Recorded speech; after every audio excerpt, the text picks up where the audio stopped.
On the 13th of August, which was the eve of Pakistan's Independence Day, Pakistan Prime Minister announced the raising of a new Army Rocket Force Command, which is big news.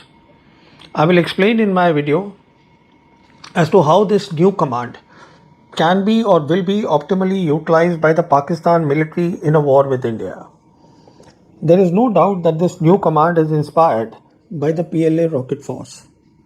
Therefore, like the PLA Rocket Force, I expect all the land-based missiles of Pakistan that it has today, the conventional missiles and the nuclear missiles, and the ones that it will get in future, including the hypersonic cruise missiles from the PLA, they will all come under this command. In other words, at present what Pakistan Army has, its Strategic Forces Command, which has under it its nuclear capable missile, that organization in my assessment will merge with this command. So the first question is, what was the need for this command? Now you see, in Operation Sindoor, what the Indian military faced was a one-front reinforced war. In other words, it did not face the Pakistan military, but a Pakistan military fully supported by the PLA's non-kinetic capabilities without the PLA showing its hand. So having seen the outcome of Operation Sindoor, the two militaries, the PLA and the Pakistan military, they would have been confabulating with one another, and now it seems China has taken the decision to fully support the Pakistan military to become the leading military power in the region. Very big thing. How this will happen, I'll explain. Now, before I do that, there is some very basics of war that needs to be understood by everybody. Now, you see, any war is fought at three levels. The lowest level is what is called the tactical level of war. This is where battles happen. This is where attrition happens.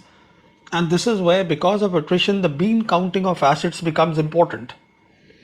Then the next level, higher level, is the intermediate level of war, which is called the operational level of war, which is much more than the sum total of all the battles going on in the battle space.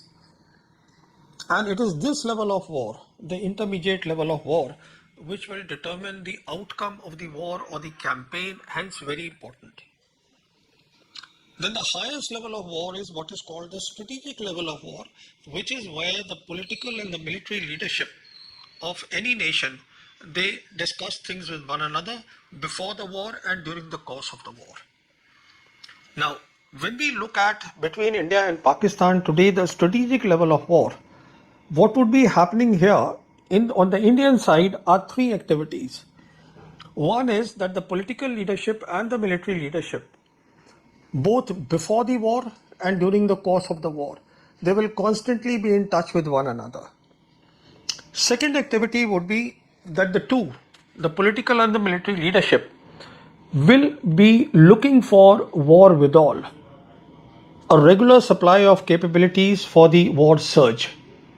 And the third is, since India and Pakistan are nuclear weapon states, it is at this level that if and when to use nuclear weapons, that decision will be taken. So a lot of big activity going on at the strategic level of war. Now, when you compare the two, the Pakistan side and the Indian side, you realize that on the Pakistan side, all this activity will be decided by one single man. And he is the Army Chief Field Marshal Asim Munir, which means that at the strategic level of war, that decision making will be much faster than the Indian side. And all these three levels of war that I spoke about, they are not in silos. They all impact one another. That means if there is quick decision making by the Pakistan side at the strategic level, it will hugely impact the operations, which is where, as I said, the outcome of a war is determined, the operational level of war. Now let us talk the operational level of war. We saw in Operation Sindoor that the Pakistan Air Force displayed its capabilities at the operational level of war. The Pakistan Air Force did not go to the tactical level of war, which is one-on-one engagement dogfights.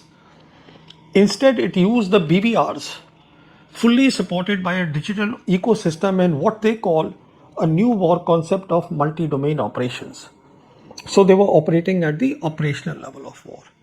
Now this new command that has been set up will also operate at the operational level of war.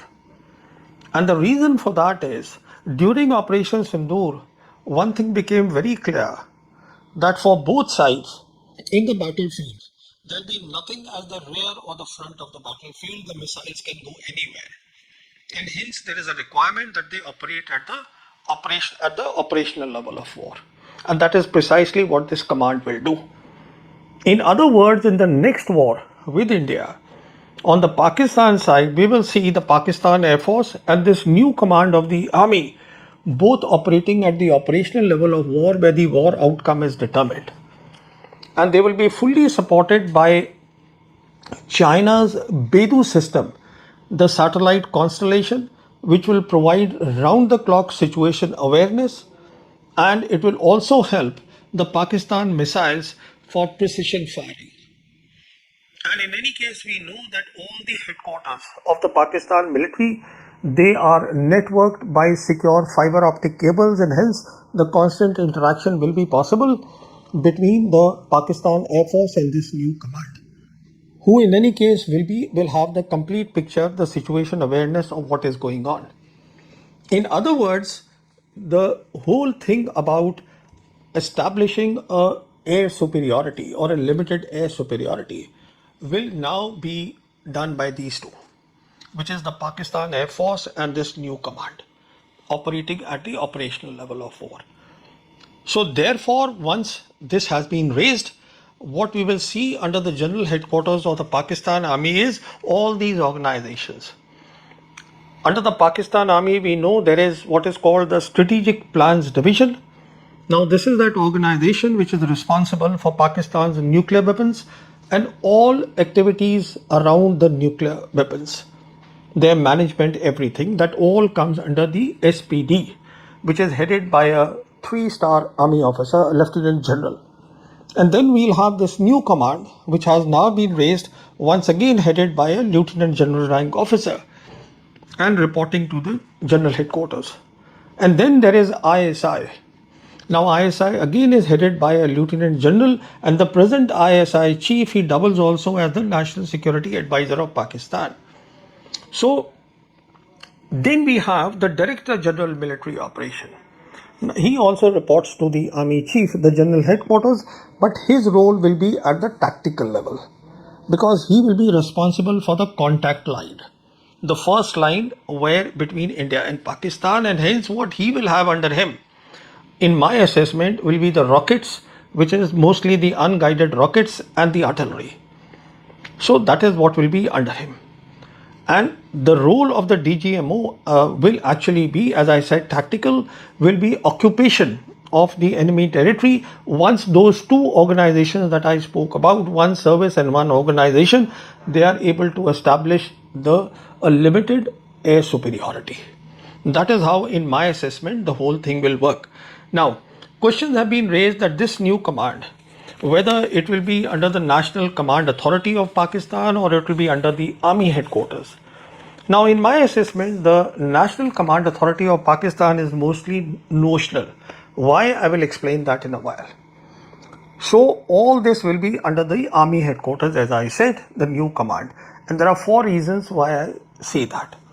One is that former Army Chief of Pakistan, General Jahangir Karamat, he wrote an article in my magazine, Force magazine, in October 2003, where he wrote that segregation of nuclear capable delivery systems would make Pakistan's limited assets, referring to the nuclear assets, vulnerable.